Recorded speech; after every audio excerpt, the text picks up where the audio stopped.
ঠাকুর, মা, স্বামীজির শ্রীচরণে ভক্তিপূর্ণ প্রণাম জানিয়ে আজকের নিবেদন যুগপ্রবর্তক বিবেকানন্দ, স্বামী অপূর্বানন্দ।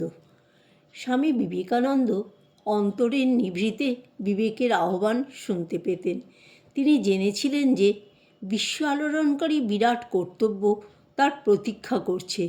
তার চিন্তার মধ্যে ভেসে উঠত নবযুগের উন্মাদনা, পাশ্চাত্য সভ্যতার সর্বগ্রাসী বুভুক্ষা ও তার ফলস্বরূপ দুঃখ বেদনা। চতুর্দিক হতে উত্থিত নির্যাতিত মানবতার নীরব আবেদন এবং ভারতের অতীতকালের অভ্যুদয় ও ভবিষ্যতের সমুত্থান ও শক্তির সমারোহ। সেই পুনরুত্থান হবে শ্রীরামকৃষ্ণকে কেন্দ্র করে। ভারতকে বাঁচতে হবে সর্বজনীন কল্যাণের জন্য। সমগ্র বিশ্বের আধ্যাত্মিক ভাবধারা পুনরুদ্দীপ্ত করার সঙ্গে ভারতের কল্যাণ যে বিজড়িত। বিশ্বের জন্য ভারতকে বাঁচতে হবে, কিন্তু সেটা কিভাবে ঘটবে তা তিনি তখন পুরোপুরি জানেননি। ঈশ্বরের নির্দেশের জন্য তিনি প্রতীক্ষা করতে লাগলেন। স্বামীজি আবার কিছুদিনের জন্য বৈদ্যনাথ, গাজীপুর, কাশী, প্রয়াগ প্রভৃতি স্থান দর্শনের উদ্দেশ্যে বের হলেন, কিন্তু তাকে প্রতি পদে বাধা পেতে হলো। একটা অজ্ঞাত শক্তি যেন তার পথ রোধ করে দাঁড়ালো। গাজীপুরে অবস্থানকালে ভক্তপ্রবর সুরেন্দ্রনাথ মিত্রের কঠিন অসুখের সংবাদ পেয়ে তিনি কলিকাতা যাবার পূর্বে কাশীতে এলেন এবং প্রমোদা দাস মিত্রর সঙ্গে থাকাকালে ঠাকুরের পরম ভক্ত বলরামবাবুর সংকটাপন্ন অসুখের খবর পেয়ে তিনি অবিলম্বে কলিকাতায় ফিরে এলেন। বলরামবাবুর অসুস্থতার সংবাদে স্বামীজিকে বিশেষ কাতর দেখে প্রমোদাবাবু জিজ্ঞাসা করিলেন, আপনি সন্ন্যাসী, আপনার এত শোকাকুল হওয়া কি উচিত?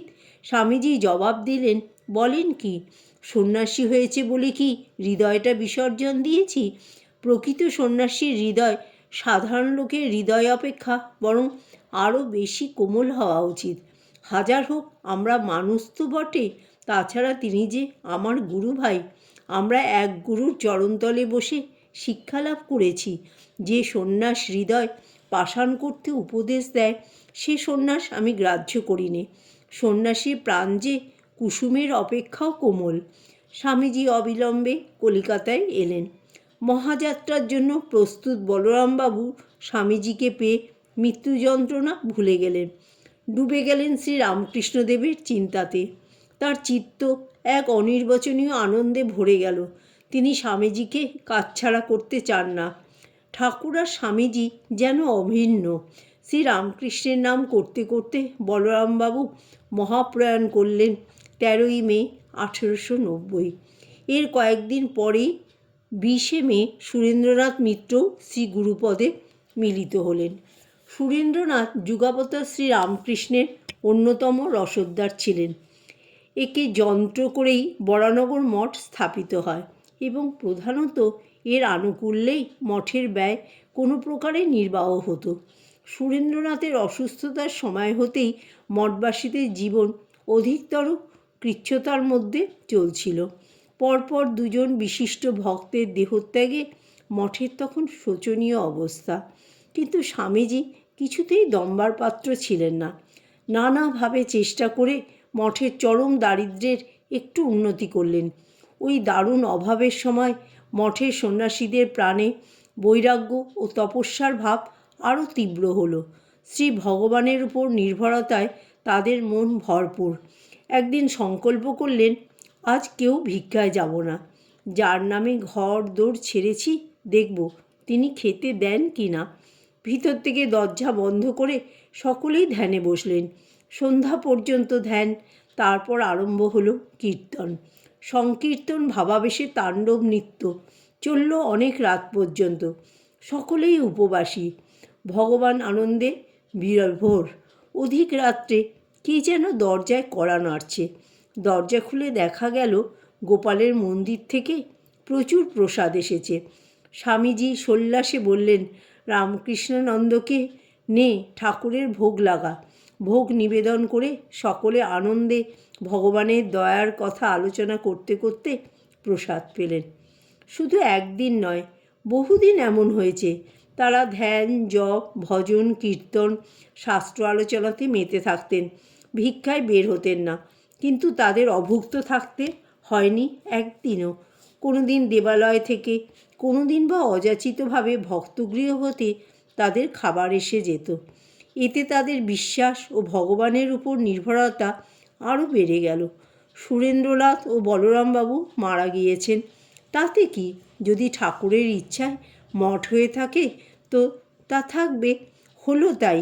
স্বামীজির চেষ্টায় মঠের স্থায়িত্ব ক্রমে দৃঢ় ভিত্তির উপর প্রতিষ্ঠিত হলো।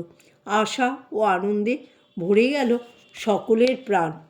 হিমালয়ের ডাক স্বামীজির মনকে পাগল করে তুলেছিল। এবার কিন্তু শুধু তীর্থভ্রমণের ইচ্ছা নয়, তিনি নিজেকে মানব সমাজ থেকে বিচ্ছিন্ন করে জাগতিক সকল দায়িত্ব হতে মুক্ত হয়ে হিমালয়ের নির্জনতার মধ্যে আত্ম আনন্দে ডুবে থাকতে চান। অন্তরে একটা প্রচণ্ড শক্তি সক্রিয় হয়ে উঠছে, তাও তিনি অনুভব করলেন। মঠত্যাগের প্রাক্কালে তিনি সন্ন্যাসী ভ্রাতাদের বলেছিলেন, স্পর্শমাত্র লোককে বদলে ফেলতে পারার ক্ষমতা লাভ না করে এবার আর ফিরছি না। শ্রীরামকৃষ্ণ স্মৃতিপুত বরানগর মঠ ত্যাগ করে তিনি অনির্দিষ্টকালের জন্য বের হয়ে পড়লেন। কিন্তু এই দীর্ঘ যাত্রার প্রাক্কালে তিনি শ্রী সারদা দেবীর আশীর্বাদ নিতে গেলেন বেলুর গ্রামের অন্তর্গত ঘুষুরি নামক স্থানে। শ্রীমা তপস্যা ও নির্জনবাসের জন্য তথায় অবস্থান করছিলেন। প্রণত হয়ে স্বামীজি বললেন, মা, আমি তীর্থ পর্যটনে হিমালয়ে যাচ্ছি। মা গো, যে পর্যন্ত আত্মজ্ঞানে প্রতিষ্ঠিত না হই ততদিন আর ফিরছি না। শ্রীমা বললেন, বাবা, সর্বান্তকরণে আশীর্বাদ করছি, তুমি সিদ্ধকাম হয়ে ফিরে এসো।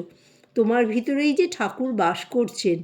শ্রীমায়ের আশীর্বাদ মস্তকে ধারণ করে অমিত বলিয়ান স্বামীজি বের হলেন বরানগর মঠ থেকে। তার পথপ্রদর্শক রূপে চলেছেন হিমালয় ও তিব্বতের পথঘাট সম্বন্ধে অভিজ্ঞ গঙ্গাধর। স্বামীজি বেরিয়েছেন অমর জীবনের আস্বাদনে, অব্যক্তকে অন্তরে প্রকাশিত করতে। সমগ্র ভারতের এই তীর্থযাত্রার ভিতরেই যেন বিবেকানন্দের নবজন্ম লাভ হলো। ভারতের পবিত্র ধূলিকণার মধ্যে জাত এই বিবেকানন্দকেই ভারতবাসী পেয়েছিল, বিশ্ববাসী বরণ করে নিয়েছিল। জয় ঠাকুর, জয় মা, জয় স্বামীজি।